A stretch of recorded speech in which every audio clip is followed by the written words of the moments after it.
मुझे यहाँ आकर बहुत खुशी हुई। मुझे यहाँ आकर बहुत खुशी हुई। ये है कि बरतानिया जो है वो कह रहा है कि हम इंडिया को as a non permanent seat जो है उसके हवाले से सपोर्ट करते हैं in the UN security council. और ये एक बड़ी चीज़ इस वक्त जो है इंडिया और बरतानिया जो है उसके दरमियान बहुत सारे मुआहदे हुए हैं। प्रेस स्टेटमेंट जो है वो आपने देखी है। और वो कह रहे हैं कि जनाब इंडिया के जो लोग हैं उनकी बरतानिया में बहुत ज़्यादा जो है वो कंट्रीब्यूशंस हैं। दूसरी बात यह है कि इंडिया को rightful place UN security council में लेनी चाहिए। What is a rightful place at the UN security council? ये इसका मतलब यही होता है कि यूएन की परमानेंट सीट दी जाए। अब तो वो कह रहे हैं कि इंडिया ग्लोबल प्लेयर है। The care Starmer made a point that India is a global player. India is not a regional player. India is not a local player. India is a international player, global player है इस वक्त। और दूसरी बात इसमें ये है कि ये वो कह रहे हैं कि जनाब यूक्रेन में हमें अमन चाहिए और इस तरह की बातें हैं, और दूसरा गज़ा के पीस प्लान के हवाले से। लेकिन दूसरी बात ये है कि वो जिसे कहते हैं ना ज्वेल इन द क्राउन, यानी कि ये ज्वेल इन द क्राउन है। तो मतलब वो कह रहे हैं कि ये तो हमें माजी में भी ज्वेल इन द क्राउन थे, हम अब भी ज्वेल इन द क्राउन है। तो हमारी तो जो रेपुटेशन है और जो वैल्यू है वो तो बहुत हाई है। हमारा तो मतलब आप इमेजिन भी नहीं कर सकते कि कितनी बड़ी हमारी गेम है इस वक्त, अगर इस सेंस में देखा जाए। तो बहरहाल ये जो यूके के प्राइम मिनिस्टर का ये कहना कि जितनी भी ब्रिटिश यूनिवर्सिटीज़ हैं वो इंडिया में कैंपस लेके आएंगी ताकि इंडियंस को रोका जा सके, वो बरतानिया ना जाएं।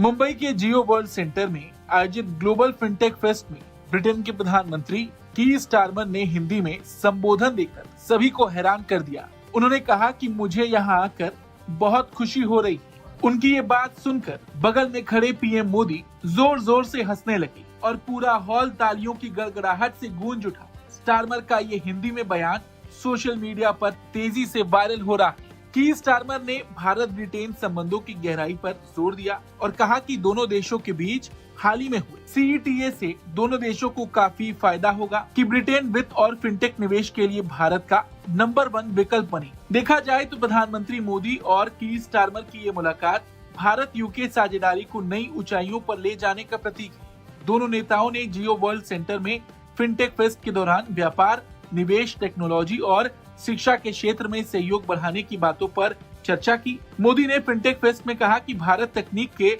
लोकतंत्रीकरण के चलते एक सबसे समावेशी तकनीकी समाज बन चुका है। उन्होंने बताया कि हर महीने भारत में 20 अरब UPI ट्रांजैक्शन 25 लाख करोड़ के होते हैं, जो देश की डिजिटल प्रगति का प्रमाण। पीएम मोदी ने मुंबई को ऊर्जा का शहर, उद्यमिता का शहर और अनंत संभावनाओं का शहर बताया। उन्होंने भारत की लोकतांत्रिक परंपरा को भी सलाम किया और कहा कि भारत लोकतंत्र की जननी है। वहीं की स्टारमर ने अपने 2 दिन दौरे के दौरान भारत में ब्रिटेन के निवेश अवसरों पर जोर दिया और दोनों देशों के बीच नए व्यापार समझौतों का स्वागत किया। उन्होंने कहा कि ये सबसे महत्वाकांक्षी व्यापार समझौता है जो भारत ने किया। ये दोनों देशों के लिए एक बड़ी जीत है। इस दौरान दोनों नेताओं ने ग्लोबल आर्थिक स्थिरता, सुरक्षा और तकनीकी सुरक्षा जैसे मुद्दों पर भी चर्चा की। कुल मिलाकर देखा जाए तो की स्टारमर का भारत आना और भारत से इतने बड़े पैमाने पर व्यापार करना ये संकेत है कि आगे चलकर भारत और यूके के संबंध और मजबूत होंगे। और जिस तरह से की स्टारमर ने हिंदी में संबोधन दिया वो अपने आप में एक खुला और दोस्ताना रवैये को दर्शाता है। उनकी ये कोशिश कि वो हिंदी में संवाद करें भारत में उनके व्यक्तित्व को और ज्यादा लोकप्रिय बना रही है। वहीं प्रधानमंत्री मोदी के साथ उनके अच्छे तालमेल ने भारत यूके साझेदारी को नई दिशा देने का रास्ता साफ कर दिया। इस डेलीगेशन का हार्दिक धन्यवाद देता हूं। बहुत बहुत धन्यवाद।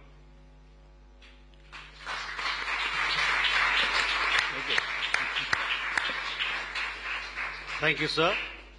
May I now request Right Honourable Sir Keir Starmer, Prime Minister of the United Kingdom, to give his remarks to the media. Namaskar, Dostal. Prime Minister Modi, It was an honour for me to host you in the United Kingdom in July at Chequers, and I am so delighted to be making this return visit just a few short months later. And can I just extend... security initiative launch किया। इसके तहत हमने critical and emerging technologies में joint research और innovation के लिए एक मजबूत मंच तैयार किया। दोनों देशों की युवा पीढ़ी को इनोवेशन इस ब्रिज से जोड़ने के लिए हमने कनेक्टिविटी और innovation centre, joint AI research centre जैसे कई कदम उठाए हैं। हमने क्रिटिकल मिनरल्स पर सहयोग के लिए एक इंडस्ट्री गिल्ड और सप्लाई चेन ऑब्जर्वेटरी की स्थापना का निर्णय लिया है। इसका सैटेलाइट कैंपस आईएसएम धनबाद में होगा। सस्टेनेबल डेवलपमेंट गोल्स के प्रति हमारी साझी प्रतिबद्धता है। हम इस दिशा में India UK offshore wind task force के साथ गठन का स्वागत करते हैं। हमने क्लाइमेट टेक्नोलॉजी स्टार्टअप फंड की स्थापना की है। इससे दोनों देशों के क्लाइमेट टेक्नोलॉजी और एआई में काम कर रहे इनोवेटर्स और एंटरप्रेन्योर्स को समर्थन मिलेगा। फ्रेंड्स, रक्षा और सुरक्षा से लेकर एजुकेशन और इनोवेशन तक भारत और यूके के रिश्तों में आज प्रधानमंत्री स्टारमर के साथ शिक्षा क्षेत्र का अब तक का सबसे बड़ा और प्रभावशाली प्रतिनिधिमंडल आया है। यह बहुत खुशी की बात है कि अब यूके की 9 यूनिवर्सिटीज भारत में कैंपस खोलने जा रही हैं। साउथहैम्पटन यूनिवर्सिटी के गुरुग्राम कैंपस का हाल ही में उद्घाटन हुआ है और छात्रों का पहला समूह प्रवेश भी ले चुका है। साथ ही गिफ्ट सिटी में यूके की 3 अन्य यूनिवर्सिटी के कैंपस निर्माण का कार्य प्रगति पर है। हमारे बीच रक्षा सहयोग भी बढ़ा है। हम डिफेंस को प्रोडक्शन की ओर बढ़ रहे हैं। दोनों देशों की डिफेंस इंडस्ट्रीज को जोड़ रहे हैं। रक्षा सहयोग को एक कदम आगे बढ़ाते हुए हमने मिलिट्री ट्रेनिंग में सहयोग पर समझौता किया है। इसके तहत भारतीय वायुसेना के फ्लाइंग इंस्ट्रक्टर्स यूके की रॉयल एयरफोर्स में ट्रेनर्स के रूप में कार्य करेंगे। ये विशेष संयोग है कि जहां एक और देश की आर्थिक राजधानी मुंबई में ये बैठक हो रही है, वहीं दूसरी ओर हमारे नौसैनिक जहाज कॉकन 2025 ज्वाइंट एक्सरसाइज कर रहे हैं। फ्रेंड्स, यूके में बसे 1.8 मिलियन भारतीय हमारी साझेदारी की जीवंत कड़ी है। ब्रिटिश समाज और अर्थव्यवस्था में अपने मूल्यवान योगदान से उन्होंने दोनों देशों के बीच मित्रता, सहयोग और विकास के पुल को मजबूत किया है। फ्रेंड्स, भारत का डायनेमिज्म और यूके की एक्सपर्टाइज मिलकर एक यूनिक सिनर्जी बनाती है। हमारी साझेदारी ट्रस्टवर्दी है, टैलेंट और टेक्नोलॉजी ड्रिवन है।